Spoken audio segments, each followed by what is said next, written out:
Olá, vocês estão vendo, através da câmera da televisão, uma imagem.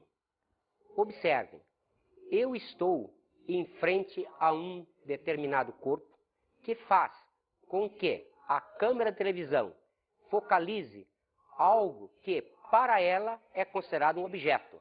Para esse elemento é considerado um espelho. Então, uma das câmeras está focalizada em mim, a outra está focalizada naquilo que para o espelho representa uma imagem, mas para a câmera está representando um objeto. Então, a nossa aula de hoje versará sobre o espelho plano. Para isso, vamos conceituar inicialmente o que é um diótro plano. Chamamos diótro, dióptro, diótrico ou dióptrico, com as quatro grafias, o conjunto de dois meios homogêneos, apresentando entre eles uma superfície de separação. O que acontece num diótro? Vamos imaginar uma determinada energia incidindo sobre esse diótro. Observe, uma parte da energia é refletida, uma parte da energia é refratada e uma parte da energia é absorvida, geralmente sob forma de calor. Observe que, pelo princípio da conservação da energia, a energia incidente tem que ser exatamente igual às parcelas refletida, absorvida e refratada. Se nós temos uma expressão matemática e dividimos ambos os termos por um mesmo número diferente de zero, ela não se altera. Então, dividimos a expressão anterior por energia incidente. Então ficou 1 igual a energia refletida pela incidente, a energia refratada pela incidente, a absorvida pela incidente. Nós chamamos esta fração de poder refletor. Nós chamamos esta fração de poder refrator. Nós chamamos esta fração de poder absorvedor. Vamos então ao nosso assunto de hoje, a reflexão da luz. Observe, quando se pensa em reflexão da luz, nós temos duas leis a considerar. A primeira lei: o raio incidente, o raio refletido e a normal à superfície de separação no ponto de incidência estão no mesmo plano. Esse plano é chamado de plano de incidência. A segunda lei diz: o ângulo formado entre o raio incidente e a normal, ele é chamado de ângulo de incidência, é igual ao ângulo formado entre o raio refletido e a normal, chamado ângulo de reflexão. Essas duas leis servem, então, para qualquer superfície refletora, isto é, sempre que uma determinada energia incide na superfície de separação de dois meios e volta para o meio primitivo. Nós temos dois tipos clássicos de reflexão. A primeira é a reflexão difusa. Ela acontece quando a superfície não é perfeitamente polida. O segundo tipo é a reflexão regular ou especular, que é quando a superfície é bem polida. Quando nós estamos olhando num espelho, nós estamos tendo a reflexão especular. Quando nós olhamos para uma folha de papel e vemos o que está escrito nela, o que nós estamos observando é a reflexão difusa. Então, vamos observar um espelho. O que caracterizamos como espelho? O espelho é um elemento cujo poder refletor é aproximadamente igual a 1. Observe, isso significa que quase toda energia incidente está sendo refletida. O espelho plano representa então para nós um elemento cujo poder refletor é aproximadamente igual a 1 e o diótro é considerada uma superfície plana. Vamos construir então a imagem de um ponto-objeto real. Observem, aqui está o espelho, aqui está o ponto luminoso. Observem como o feixe é incidente nesse espelho, esse ponto é considerado um ponto-objeto. Como ele é divergente, ele é um ponto-objeto real. Levantamos as normais N1 e N2 nos pontos de incidência desses raios. Observe, pela segunda lei, este ângulo tem que ser exatamente igual a esse. Este ângulo tem que ser exatamente igual àquele. Observe, o feixe emergente vai caracterizar o ponto imagem pelinha.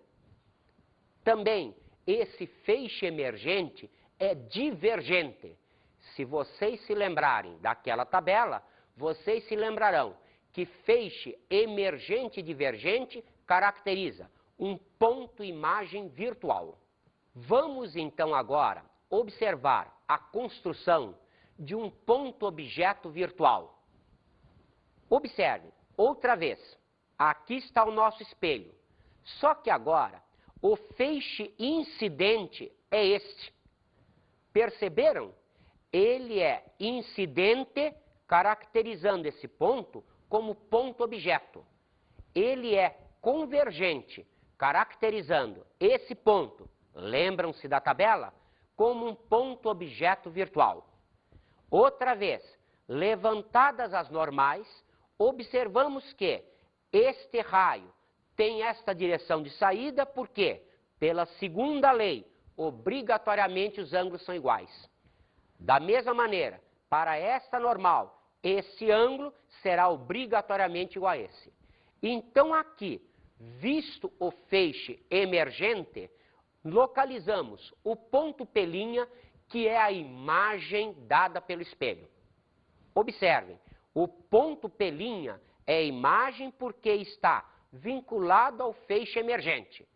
Como esse feixe é convergente, lembrando-se ainda da tabela, concluímos, o ponto pelinha é um ponto imagem real.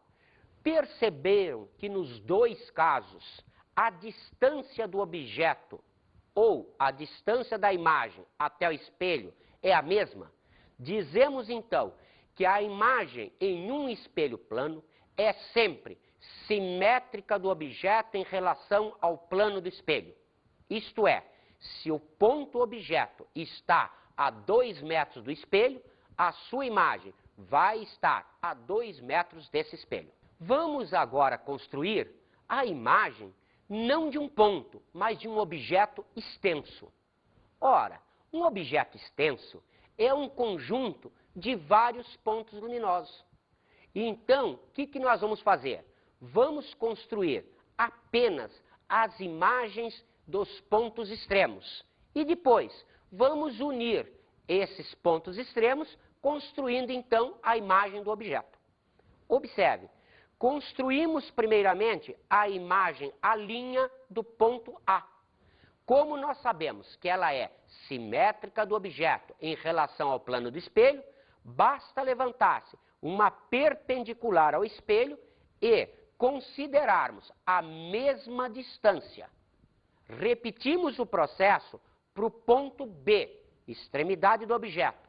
Observem, outra vez, a perpendicular ao espelho, construindo então a imagem B', simétrica de B em relação ao plano do espelho. Unindo-se os pontos A' e B', nós temos a imagem desse objeto A. Observe, essa imagem, ela é sempre do mesmo tamanho do objeto. Então, um espelho plano nos dá uma imagem sempre do mesmo tamanho do objeto. Além disso, essa imagem é simétrica, isto é, está à mesma distância em relação ao plano do espelho. Essa imagem é enantiomórfica. O que quer dizer isso? Muitas vezes nós vemos imagens invertidas. O que é uma imagem invertida? É aquela onde estão invertidos os dois eixos, o eixo X e o eixo Y. Por quê? Porque o olho humano, ele tem capacidade de observar apenas imagens planas. Ele não vê imagens tridimensionais.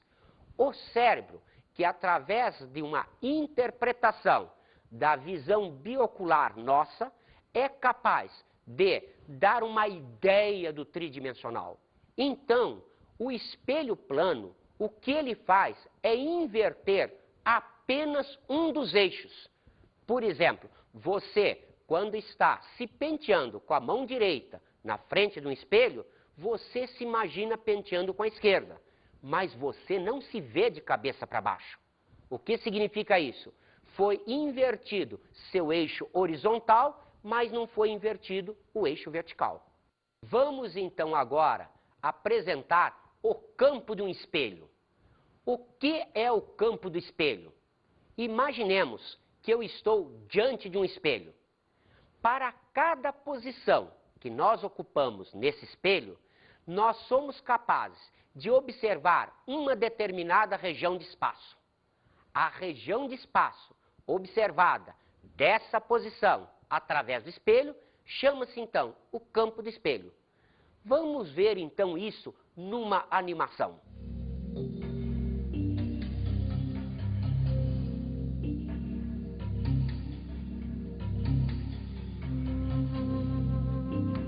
Vamos observar então o que acontece quando, mantido um objeto numa determinada posição, fazemos a translação do espelho plano. Observe, na posição inicial, consideramos o objeto AB aqui. A imagem, a linha B', é simétrica e então está nesta posição. Lembrem-se, P1 em módulo é igual a P'1. São pontos simétricos. Vamos então transladar esse espelho para uma posição 2. Nós deslocamos o espelho uma distância x. O objeto foi mantido na mesma posição, mas então agora a distância do objeto até o espelho chama-se P2. A imagem, como é simétrica, está na posição P'2. É a imagem A', B'. Perceberam que a imagem que na posição 1 estava aqui foi transladada para aquela nova posição? Então, a imagem deslocou-se uma distância y. Vamos então relacionar estas duas distâncias. Observem, se P1 é igual a P'1 em módulo, se P2 é igual a P'2 em módulo, pelos desenhos, P2 é igual a P1 mais x, isto é, a distância do objeto ao espelho da posição 1, mais quanto o espelho foi translacionado. Então, observem, P2 pode ser substituído por P1 mais x, P'2 substituído por P'1 mais x. Com isso, este termo cortará esse termo cortará este, ficando então y é igual a 2x. O que quer dizer isso? Quer dizer que quando o espelho plano sofre uma translação x, a imagem vai sofrer a translação 2x. Cuidado! Em relação à posição do objeto ou em relação à posição primitiva da imagem. Vamos então observar isso dentro de uma animação. Observem.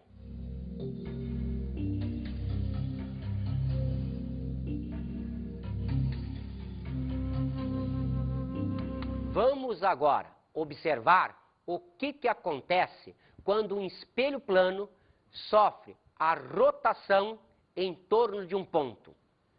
Observem, a posição 1 do espelho é esta. A posição 2 é esta. O espelho girou em torno desse ponto. Digamos que ele girou de um determinado ângulo alfa. Como a normal representa um prego encravado no espelho, podemos considerar que se o espelho girou um ângulo alfa, a normal terá girado do mesmo ângulo alfa. Observe, a posição inicial 1 fazia com que este ângulo I1 em relação à normal N1 fosse igual ao ângulo R1. Observe, quando se pega a posição 2, o novo ângulo de incidência é esse. O que quer dizer isso? Que esse raio vai sofrer uma rotação, ele girará um determinado ângulo beta. De maneira similar à translação do espelho, o raio refletido sofrerá uma rotação beta que vale o dobro da rotação alfa do espelho. Vamos então agora apresentar a vocês a situação de dois espelhos planos angulares. Isto é, vamos pegar dois espelhos planos formando entre si um ângulo entre 0 e 180 graus. No nosso exemplo, pegamos aqui dois espelhos 1 e 2 e o ângulo entre eles é 90 graus. Vamos então construir as imagens possíveis. O objeto AB para o espelho 1 me fornece a imagem A1B1.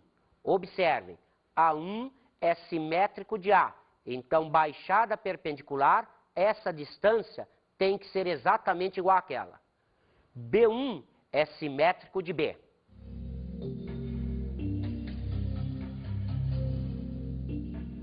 Observem que para o espelho 2, a imagem construída será simétrico de A é o ponto A2, simétrico de B é o ponto B2.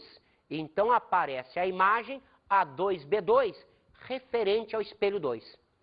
Observem que nesta situação, isto é imagem do espelho 1. Isto é imagem do espelho 2.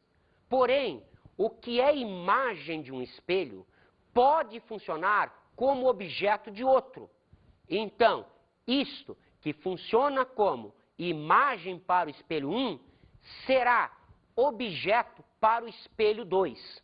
Você diria, mas o espelho 2 termina aqui. Não. O espelho 2, ele fisicamente termina aqui, mas ele representa todo um plano infinito. Se ele representa todo um plano infinito, ele representa como se esta linha fosse um espelho até o infinito. Então, A1, que é a imagem relativa ao espelho 1, vai funcionar como objeto desse novo espelho. Então, A1 me dá um simétrico, é o ponto A3. Esta é a imagem obtida nesse espelho pelo objeto A1B1. Observe que B3 é a imagem de B1. Então, observem aqui, isto é imagem de A1B1 em relação ao espelho 2. Temos aqui, então, 3 imagens. Mas você pensaria, espere, e A2B2 também não funciona como objeto para o espelho 1? Sim, é verdade. Mas observe, se eu considerar A2B2 objeto para o espelho 1, o espelho 1 tenderia ao infinito e então estaria representado por essa linha. O simétrico de A2 é A3. O simétrico de B2 é B3. Isto é, a imagem desse objeto cairia exatamente em cima daquela imagem dada anteriormente. Então, realmente, o que eu tenho aqui são 3 imagens formadas.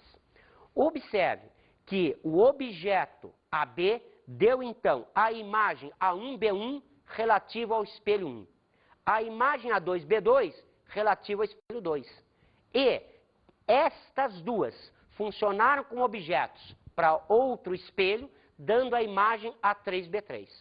Podemos, então, considerar matematicamente que o número de imagens dadas por um ponto em espelhos planos angulares é de 360 sobre θ menos 1. Evidentemente, quando consideramos essa expressão, estamos considerando um valor inteiro, se tivermos um objeto, porque senão teríamos uma imagem em termos de fração. Então, para ponto luminoso, é facilmente comprovável. E também, em termos reais, acho que você já viu isso várias vezes. Por exemplo, num caleidoscópio. Um caleidoscópio é feito construindo-se um prisma com 3 espelhos e colocando-se no meio desses espelhos várias contas coloridas. Como o prisma é formado por 3 espelhos planos, praticamente de mesmas dimensões, a secção reta desse prisma será um ângulo tal que, para o triângulo equilátero, eu teria 60 graus. Observe que se o ângulo for 60 graus, cada objeto vai dar 360 sobre 66, menos 1, 5 imagens. Se eu colocar 20 contas coloridas, eu teria, então, 100 imagens. Então, formando aqueles desenhos tipo rosáceas. Um raio incide normalmente, como mostra a figura. Quais serão os ângulos de incidência, reflexão e desvio? Observe, aqui está o raio incidindo perpendicularmente ao espelho.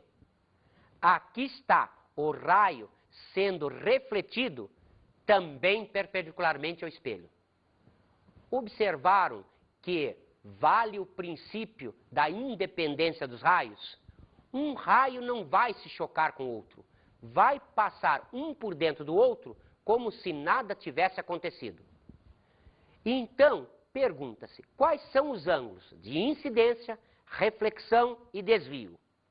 Lembrem-se, esses ângulos são definidos em relação à normal, não à superfície do espelho. Então, pela segunda lei, nós podemos dizer que o ângulo I igual ao ângulo R, ângulo de incidência igual a ângulo de reflexão. Como o ângulo de incidência é igual a zero, obrigatoriamente, o ângulo de reflexão será igual a zero. Agora, queremos saber qual é o desvio. O desvio representa o ângulo entre a situação inicial e a situação final. Isto é, num espelho plano, sempre o desvio mais o ângulo de incidência mais o ângulo de reflexão será sempre igual a 180 graus. Como, no nosso caso, nós temos ângulo de incidência igual a zero, ângulo de reflexão igual a zero, o ângulo de desvio será, então, obrigatoriamente igual a 180 graus. Vamos, então, ver um novo exercício. Observe, você olha, por meio de um periscópio, que é uma associação de 2 espelhos planos paralelos, um painel com a letra R. Qual das figuras propostas representa o que você vê? As nossas opções são esta, esta, esta, esta ou esta. Perceberam? Aqui eu tenho 2 espelhos planos paralelos. O que significa isso? Significa que esse R para este espelho dará uma imagem enantiomórfica. O que quer dizer isso? Que haverá rotação em torno de apenas um dos eixos. Então, para este espelho, a imagem formada será essa. Mas como vimos nos exemplos anteriores, esta imagem funcionará como objeto do segundo espelho. Então, isto, que seria a imagem do primeiro espelho, vai funcionar como objeto do segundo. A imagem, então, que funciona como objeto do segundo, vai fazer uma nova rotação. Se vai fazer uma nova rotação, 2 rotações de 180 graus representam uma rotação de 360 graus. Isto é, a imagem voltará a ser o nosso R conhecido. Perceberam que esse exercício poderia ser respondido apenas por lógica, não precisaria de muita física? Você pensaria, isso é o princípio do periscópio. O periscópio é usado em submarinos para se torpedear um navio. Se o torpedeiro, olhando pelo periscópio, visse o navio indo para a direita, quando ele estivesse indo para a esquerda, ele não acertaria o torpedo. Então, por lógica, o que ele vê no periscópio deve ser exatamente o que está na frente dele. Vamos fazer, então, o próximo exercício. Um quadrado ABCD tem o vértice A ocupado por uma fonte de luz e o vértice B por um espelho plano de pequenas dimensões. Na condição inicial, o raio refletido segue a direção BC. De quanto deverá girar o espelho para que o raio refletido mude sua direção de BC para BD? Observem, aqui está o quadrado. Aqui está a fonte luminosa no vértice A, o espelho no vértice B. O raio incidente no espelho está saindo pelo segmento BC. A normal do espelho representa essa diagonal. O que acontece se eu quiser que este raio saia por BD? Observe que o raio refletido deverá girar esse ângulo. Ora, num quadrado, o ângulo entre a diagonal e esse lado vale 45 graus. Que significa que o espelho sofrerá uma rotação que será metade desse ângulo. Como esse ângulo vale 45 graus, a metade de 45 graus será 22,5 graus ou 22 graus e 30 minutos. Através do espelho plano retrovisor, um motorista vê um caminhão que viaja atrás do seu carro. Observando certa inscrição pintada no para-choque do caminhão, o motorista vê a seguinte imagem: sorria. Pode-se concluir que a inscrição pintada naquele para-choque é: como vocês veem, se o motorista vê a inscrição sorria assim, as nossas opções são esta, esta, esta, esta ou esta. Observe, o que nós sabemos do espelho plano? Ele tem imagem enantiomórfica. O que quer dizer isso? Quer dizer que é uma imagem que sofre rotação apenas num dos eixos. Então, observe, não apareceria de cabeça para baixo. Observe que a possibilidade é essa. Aliás, você já deve ter visto isso na rua, quando você vê ambulâncias. Ela tem escrito na frente, justamente nesse esquema enantiomórfico, para que, estando atrás de um veículo, o motorista, olhando pelo retrovisor, possa ver que é uma ambulância e saia imediatamente da frente dela. A figura 1 mostra, visto de cima, um carro que se desloca em linha reta, com espelho plano retrovisor externo, perpendicular à direção de seu movimento. O motorista gira o espelho até que os raios incidentes na direção do movimento do carro formem um ângulo de 30 graus com os raios refletidos pelo espelho, como mostra a figura. Em quantos graus o motorista girou o espelho? Justifique sua resposta. Observe, aqui está a figura 1. O carro se deslocando e o espelho plano retrovisor externo estando perpendicular à sua direção de movimentação. Aqui está a figura 2. O espelho plano sofreu a rotação de um determinado ângulo, tal que o raio incidente que estava refletindo sobre si mesmo, agora tem esta nova direção de propagação. Ele sofreu uma rotação de 30 graus. O que nós sabemos da rotação de um espelho? Quando o espelho gira de um determinado ângulo alfa, o raio refletido gira o dobro desse ângulo alfa. Então, se a rotação aqui é de 30 graus, nós queremos o valor de alfa. Beta é conhecido 30 graus, então, como beta é 2 alfa, podemos escrever 30 graus igual a 2 alfa ou alfa igual a 15 graus. Como vocês veem, resolvemos o exercício justificando a nossa resposta.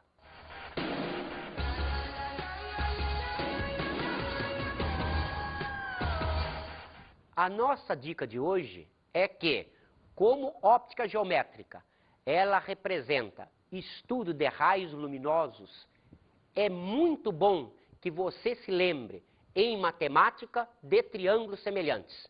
Vamos usar bastante.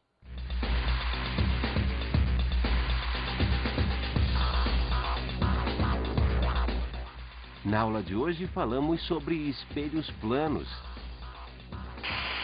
Lembre-se, o espelho plano representa uma superfície plana boa refletora de luz, isto é, o poder refletor é aproximadamente igual a 1. Estudamos a reflexão. Lembre-se, a reflexão pode ser de dois tipos, a especular ou normal e a difusa. E aprendemos sobre espelhos angulares. Os espelhos angulares formam múltiplas imagens. Nas equações que nós trabalhamos, basta se considerar a situação 360 sobre θ menos 1. Bons estudos!